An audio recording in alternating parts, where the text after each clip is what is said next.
नमस्कार शेतकरी मित्रांनो, मी गजानन भोवर, सर्वज्ञ कृषी केंद्र हिंगोली इथून. आज आपण अशा एका शेतकऱ्याकडे आलेलो आहे की त्या शेतकऱ्यांना आपल्या कृषी केंद्रावरून एक हळदीची ड्रिचिंग आणली होती.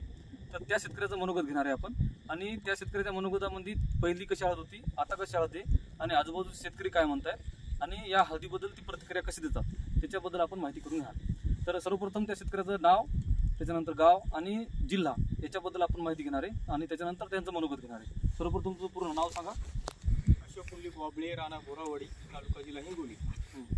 तर हळदीला ज्या टायमाला तुम्ही औषध न्याय आलते तर तेव्हा हळद कशी होती आणि आता हळद कशी दिसते, आणि तुमची प्रतिक्रिया पहिली कशी माझ्या दुकानावर झाली बोलणं, आणि आता कसं म्हणजे त्या औषधाबद्दल कसं वाटतं तुम्हाला? पहिल्या वेळेस मी आलतो त्यावेळेस तुमचे व्हिडिओ बरेच पाहिले होते आणि अनुभव बी चांगला होता असं कळालं होतं सगळं. त्याच्यानंतर मी तुम्हाला भेटायचा प्रयत्न केला, एकदम वेळेस झालं नाही भेट. नंतर मी आलो, भेट झाली आपली.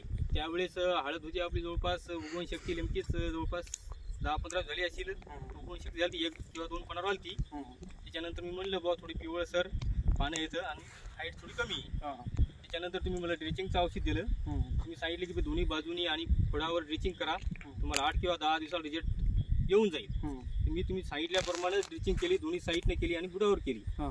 बुडावर केल्यानंतर त्याच्या 8 किंवा 10 दिवसाला असे रिझल्ट आले की बस आज शेजारचे पण असे म्हणायला लागले, फोन करून सांगायला लागले की बुवा हळद एकदम 8-10 दिवसामध्ये लई चांगली झाली, की असं काय सोडलं. मी म्हणलं बुवा मी दुकानावरून औषध आणलं भाऊ सरकून, त्यांनी सांगितल्याप्रमाणे ड्रिचिंग केली, त्या औषधाचा रिझल्ट हा असा आहे. हे औषध तुम्हाला ज्या टायमाला दिलं मी त्या टायमाला माझं बोलणं तुमच्यासोबत काय झालं, त्याच्यात तुमचं माझं सगळं बोलणं काय झालं? पहिली वेळेस आपली दुकानावर भेट झाली. मी म्हणलं बुवा असे हळद आपल्याला त्याला पहिले काय खत टाकावं किंवा ड्रिचिंग करावं. ती म्हणली बुवा आधी ड्रिचिंग करा, त्याच्यानंतर 8-10 दिवसाला खत टाकून घ्या. मग मी म्हणलं बुवा पण ड्रिचिंगचा अनुभव नाही आपल्याला, काहीच नाही. तुम्ही म्हणले बुवा जेव्हा 8 किंवा 10 दिवसाला तुम्ही वावरात जाऊन पहा, रिझल्ट जर आला तर पैसे देण्यात येऊ नका, एवढ्या विश्वासानं तुम्ही मला औषध दिलं. त्याच्यानंतर मी ड्रिचिंग केली आणि त्याचे रिझल्ट खरोखरच चांगले आहेत, पायासारखे आहेत. शेतकऱ्याचा जे तुम्हाला फोन आले त्याच्यामध्ये तुम्हाला कसं वाटलं की बाबा आपली हळद चांगली आहे, लोकांची हळद कशी आहे, त्याच्यामध्ये तुम्हाला कसं वाटत होतं?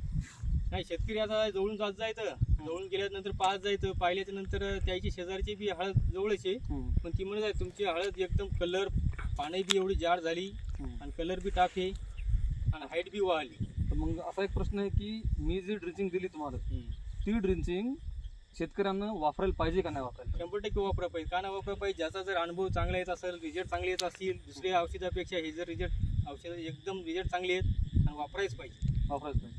जर ही ड्रिचिंग घ्यायची असेल शेतकऱ्याला तर आपला पत्ता कुठे आहे, शेतकऱ्यांनी या पाहिजे कुठं पाहिजे? सर्वज्ञ कृषी केंद्र, जवळापळशी रोड, पेट्रोल पंपाच्या समोरच दुकान आहे. ठीक आहे, जवळापळशी रोडच्या सीतारामनगरीच्या जवळ. ठीक आहे, धन्यवाद.